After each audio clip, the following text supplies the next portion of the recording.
열매 맺는 믿음이라는 제목으로 하나님의 말씀을 전하도록 하겠습니다. 기독교에서 말하는 믿음이란 무엇일까요? 단순히 기독교 교리를 배워 공개적으로 고백하는 것을 말하는 것은 아닐 것입니다. 그렇다고 해서 이를 명쾌하게 정의 내리기도 쉽지 않습니다. 믿으면 됐지 뭐 그리 복잡하게 따지느냐 이렇게 말할 수도 있을 것입니다. 그러나 그런 맹목적인 믿음으로 인해 소위 말하는 값싼 은혜라는 비판이 나오는 것입니다. 믿음이란 무엇일까요? 라는 질문으로 설교를 시작했습니다만 오늘 설교를 통해 제가 그에 대한 확실한 답을 드릴 수는 없습니다. 오늘 나를 세워 말씀을 전해도 부족할 것입니다. 어쩌면 우리 모두가 이 질문을 진지하게 붙잡고 평생을 사는 것이 정직한 믿음인지도 모르겠습니다. 그래도 질문을 드렸으니 답을 해야겠지요. 먼저 믿음이란 단어의 정확한 성경적 의미를 아는 것이 중요합니다. 신약 성경에서 말하는 믿음은 피스티스라는 헬라어 단어를 번역한 것입니다. 그 본래적 뜻은 신실함입니다. 신실함은 관계의 언어입니다. 즉, 믿음의 대상이 되는 존재는 신실해야 하고요. 우리는 그 믿음의 대상을 향해 신실한 태도를 보여야 합니다. 조금 쉽게 설명드리겠습니다. 우리가 이런저런 어려움으로 누군가의 도움이 필요하다면 어떤 사람을 찾아가겠습니까? 당연히 믿을 만한 사람을 찾아가지 않겠습니까? 그 사람이 정직하고 신뢰할 만하니까 믿는 것입니다. 이러한 믿음의 관계는 우리가 혼자 해결할 수 없는 문제에 직면하거나 큰 위기를 만나 절박한 상황에 놓여 있을 때 진가를 발휘합니다. 우리에게 믿음이 대상이 되는 하나님과 예수님도 마찬가지입니다. 그러므로 우리가 믿음에 이르기 위해서는 하나님과 신실한 관계를 맺는 것이 중요합니다. 관계는 하루아침에 완성될 수 없습니다. 그래서 제가 믿음은 평생의 과제라고 말씀드린 것입니다. 그러니 나는 예수님을 믿고 신앙생활을 시작했으니 믿음에 있어 문제가 될 것이 없다고 생각해서는 안 됩니다. 다행스러운 것은 하나님은 이미 우리를 믿고 절대적인 신뢰의 관계를 맺어 주셨다는 사실입니다. 성경은 우리가 아직 죄인 되었을 때에 그리스도께서 우리를 위하여 죽으심으로 하나님께서 우리에 대한 자기의 사랑을 확증하셨느니라 라고 증언하고 있습니다. 죄인이었던 우리를 사랑하기로 작정하신 하나님은 우리가 여전히 죄 가운데 있다 해서 그 사랑을 포기하지 않으십니다. 우리가 믿는 하나님은 영원토록 신실하신 분이시기 때문입니다. 이제 중요한 것은 우리 자신입니다. 그 신실함에 우리도 신실하게 응답해야 하는 것이지요. 그렇다면 우리는 어떻게 하나님과 신실한 관계를 맺는 믿음의 사람이 될 수 있을까요? 예수님은 그 믿음에 부합하는 행함이 있어야 한다고 말씀하셨습니다. 야고보 사도는 행함이 없는 믿음은 죽은 것이다 라고 했지요. 성도에게 있어 행함이란 무엇일까요? 그것은 회개와 변화된 삶을 의미합니다. 회개란 단순히 죄를 고백하고 뉘우치는 것이라고 생각해서는 안 됩니다. 이런 생각은 믿으면 무조건 구원받는다는 것만큼이나 위험합니다. 회개는 잘못된 마음과 생각, 행동을 바꾸는 것을 의미합니다. 어떤 사람이 목적지와 정반대 방향으로 한참을 가다가 길을 잘못 들었다는 것을 깨닫게 되었다고 합시다. 그러면 그 다음 취해야 할 행동은 무엇입니까? 오던 길을 되돌아가서 처음부터 다시 시작해야 하지 않습니까? 회개도 마찬가지입니다. 거기에 따른 즉각적인 행동과 삶의 변화가 있어야 하는 것입니다. 예수님은 좋은 나무는 아름다운 열매를 맺는 것이 당연하지 않느냐라고 하시면서 나더러 주여 주여 하는 자마다 다 천국에 들어갈 것이 아니요 다만 하늘에 계신 아버지의 뜻대로 행하는 자라야 들어가리라 라고 엄히 말씀하셨습니다. 열매를 보고 그 나무의 상태를 알 수 있듯이 우리의 믿음도 행함을 보고 알 수 있다는 말씀입니다. 이것이 예수님께서 선포하신 긴 산상수훈 설교의 결론입니다. 두렵고 무서운 말씀입니다. 그러나 오늘 우리가 함께 읽은 요한복음의 말씀은 연약한 우리에게 새로운 희망과 용기를 주고 있습니다. 말씀을 나누면서 우리가 어떻게 믿음의 열매를 맺을 수 있을지 깊이 새기는 시간 되기를 소망합니다. 요한복음 15장 본문은 예수님께서 마지막 고별 설교 중에 하신 말씀입니다. 말씀의 중심 메시지는 포도나무와 가지의 비유로 되어 있습니다. 가지에 비유된 제자들은 열매 맺는 믿음을 새로운 과제로 제시받게 됩니다. 그들의 믿음의 삶의 변화라는 분명한 열매가 있어야 한다는 것이지요. 아직 온전한 믿음에 이르지 못한 제자들에게는 난감하고 버거운 과제가 아닐 수 없습니다. 우리가 그러하듯이 지금 제자들의 영적 상태를 보자면 어쩌면 이는 불가능한 과제처럼 보이기도 합니다. 그러나 우리가 여기서 주목할 것은 나는 포도나무요 너희는 가지라 하시는 예수님의 말씀입니다. 결론적으로 열매 맺는 것이 제자들에게만 달린 문제가 아니라는 의미입니다. 포도나무는 전통적으로 이스라엘의 정체성을 보여주는 상징입니다. 이사야 5장의 말씀을 보면 이스라엘은 하나님의 포도원이라고 소개되어 있습니다. 포도원 지기인 하나님께서는 포도원을 위하여 최선을 다하십니다. 돌을 골라내어 땅을 옥토로 바꿔주시고 그곳에 극상품 포도나무를 심으시고 정성을 다하여 가꾸셨습니다. 그런데 이스라엘은 하나님께서 기대한 열매를 맺지 못했습니다. 하나님께서는 이들을 향해 내가 좋은 포도 맺기를 기다렸는데 어찌하여 하나도 먹을 수 없는 들포도가 열려 있느냐고 진노하시며 무서운 심판을 예고하셨습니다. 그러나 이스라엘은 하나님의 경고를 무시했습니다. 그 결과 나라를 빼앗기고 삶의 터전을 잃는 비극을 자초하고 말았지요.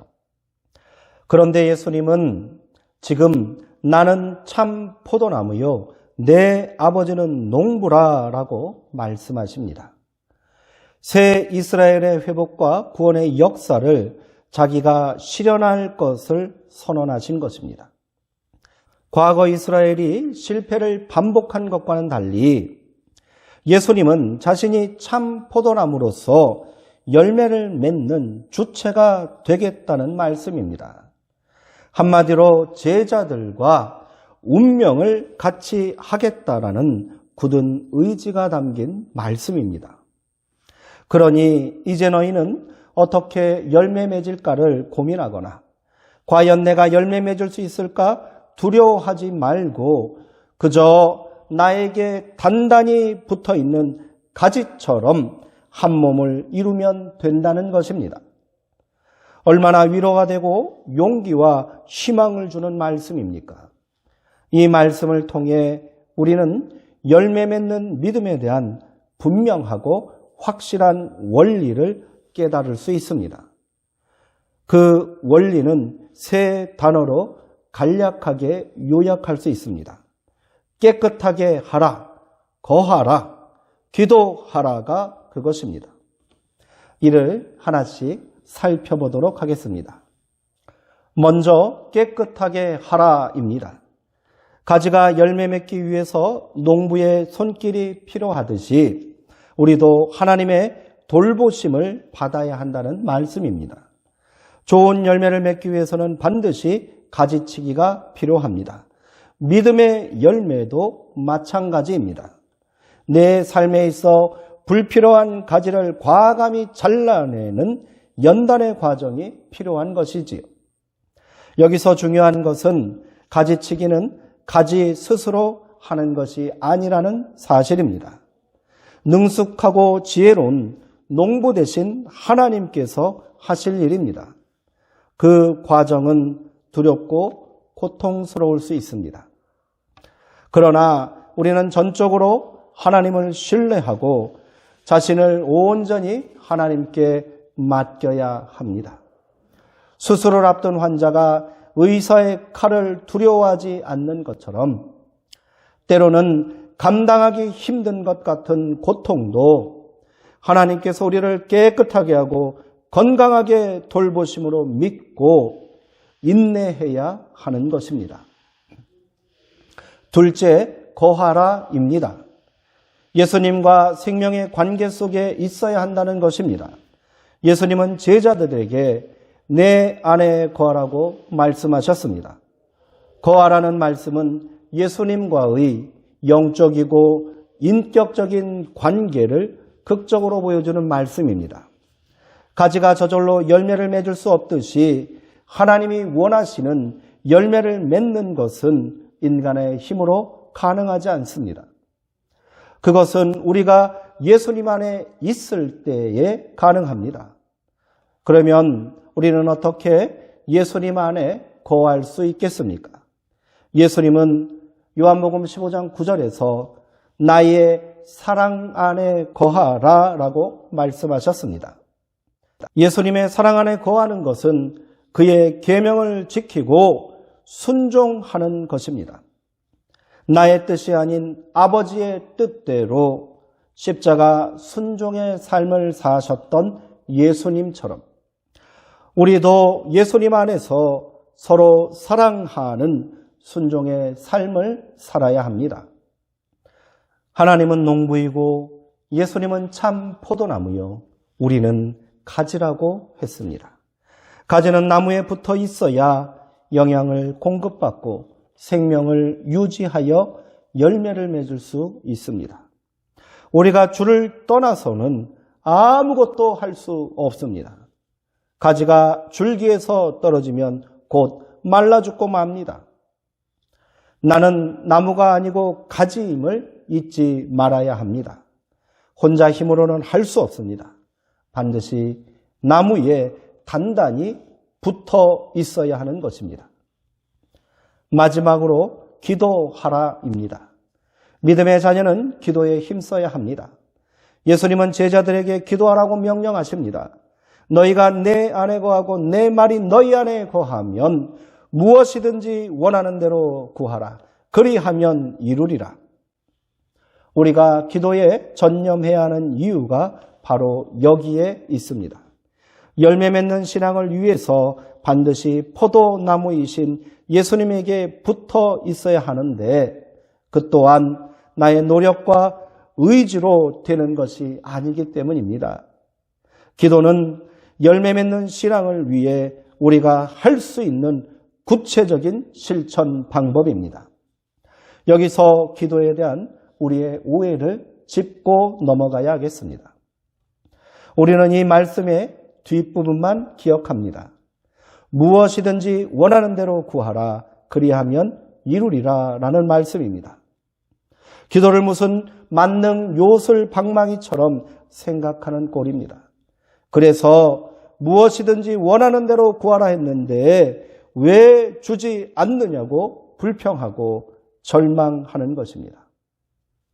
그러나 예수님께서는 기도에 대한 바른 이해를 우리에게 말씀해 주셨습니다.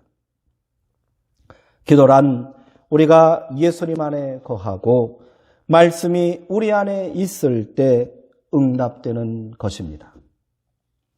나의 욕망과 필요를 채우기 위한 기도가 아닌 예수님의 뜻과 예수님의 말씀에 응답하기 위한 간구가 바로 기도인 것입니다. 열매 맺는 믿음의 삶을 소망하십니까? 그러면 주 안에서, 주의 말씀 안에서 온전히 기도하시기 바랍니다. 진정한 믿음은 열매 맺음을 통해 완성될 수 있는 것입니다. 열매 맺지 못하는 나무는 아무짝에도 쓸모가 없다고 성경은 엄하게 경고하고 있습니다. 이제 우리의 신앙과 삶에도 열매 맺는 역사가 이루어져야 합니다. 이를 위해 다시 한번 말씀을 새기며 함께 결단하기를 소망합니다. 첫째, 내 안에 잘라내야 할 가지들을 과감하게 잘라내십시오. 여전히 미련이 남아 붙들고 있는 쓸모없는 신앙의 잔가지들을 제거하십시오. 아무리 오랜 세월 나를 지탱해주고 나에게 위로와 만족이 되었던 것이라 할지라도 그것이 주님의 뜻이 아니라면, 그것이 열매 맺지 못하는 가지라면, 그것이 신앙인이 마땅히 취할 것이 아니라면 미련을 버리고 잘라내기로 결단해야 합니다. 둘째, 우리는 온전히 주님 안에 거해야 합니다. 내가 열매 맺는 것이 아니라 주님과 함께 열매 맺는 것임을 잊지 말아야 합니다. 주님 안에 거한다는 것은 주님을 내 삶의 주인으로 모시고 그와 동행하는 삶을 사는 것 아니겠습니까? 내가 나무가 되겠다는 생각을 포기하십시오. 나는 그저 가지임을 고백하십시오. 이는 신앙인으로서의 정체성을 회복하는 중요한 일입니다. 셋째, 내 안에 말씀이 거하시어 역사하시도록 말씀을 사모하십시오.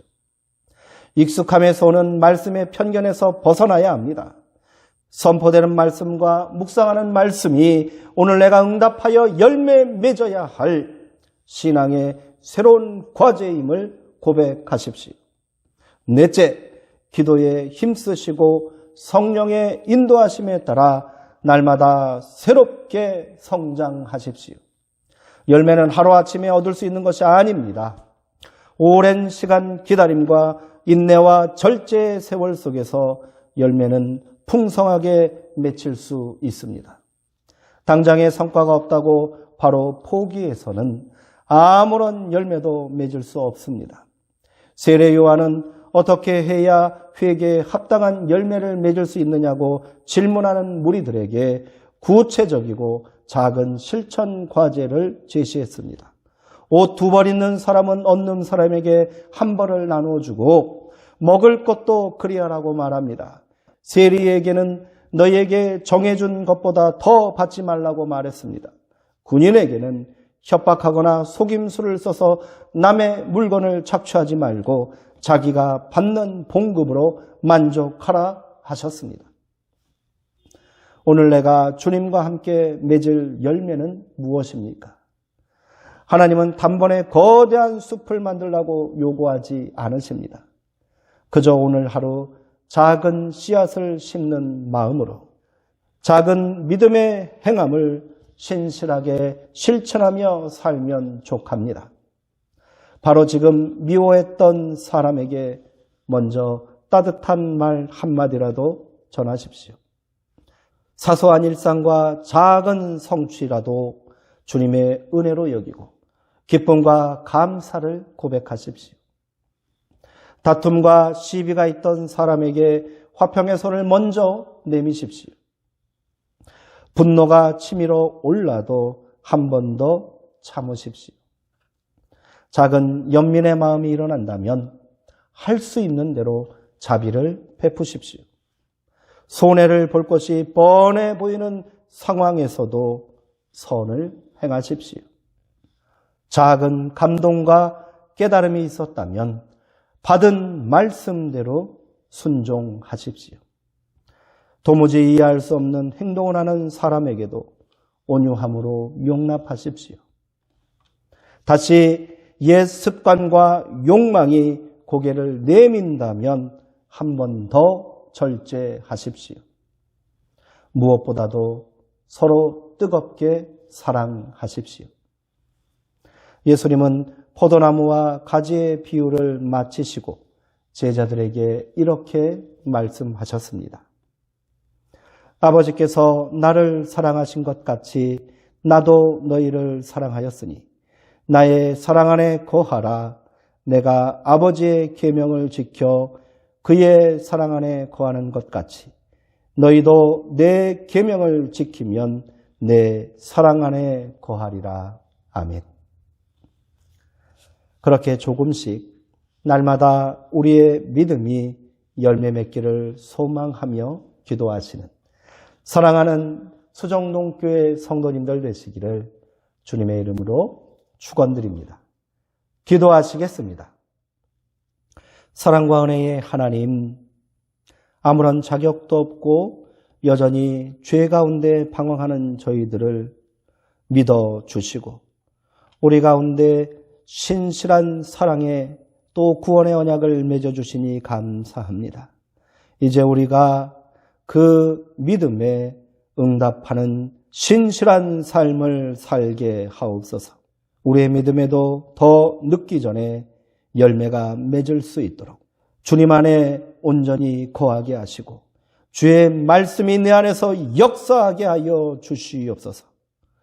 우리가 더 사모하게 하시고 더 기도하게 하시며 깨끗함을 이루고 주께 온전히 속하기를 간구하고 열매 맺기를 기도하는 믿음의 자녀들이 되게 하여 주시옵소서. 예수 그리스도의 이름으로 기도합니다. 아멘.